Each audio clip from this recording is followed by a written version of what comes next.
এক বিন্দু বিরতি নেই কান্নার। এক এক করে দিন চলে যাচ্ছে মা। এক পা করে এগুচ্ছি মৃত্যুর দিকে। আর দেরি সহ্য হচ্ছে না। নরজন্ম যে ফুরিয়ে যাচ্ছে।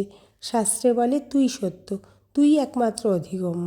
শাস্ত্র কি সব গাঁজাখুরি? তুই কি ভাঁওতা?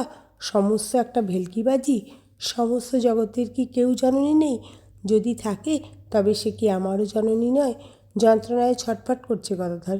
মনে হচ্ছে এক ঘরে আছে একতাল সোনা, অন্য ঘরে ঢুকেছে এক চোর। মাঝখানে শুধু একটা পাতলা যবনিকা। সোনা নেবার জন্যে চোর কি পাগল হয়ে ফিরবে না? চাইবে না সে পর্দাটা দুই হাতে ছিঁড়ে ফেলতে, টুকরো টুকরো করে ফেলতে? গুরু নেই, সাধু বা সিদ্ধ পুরুষ কেউ নেই যে রীতিনীতি পদ্ধতি প্রকরণ শেখায়। এমন কেউ স্বজন বন্ধু নেই যে অভিজ্ঞতার কথা বলে। শাস্ত্র পুঁথি তো চিরকালের জন্য শিখিয়ে তোলা। কোনোই সহায় সম্বল নেই গদাধরের। শুধু আছে উত্তুঙ্গ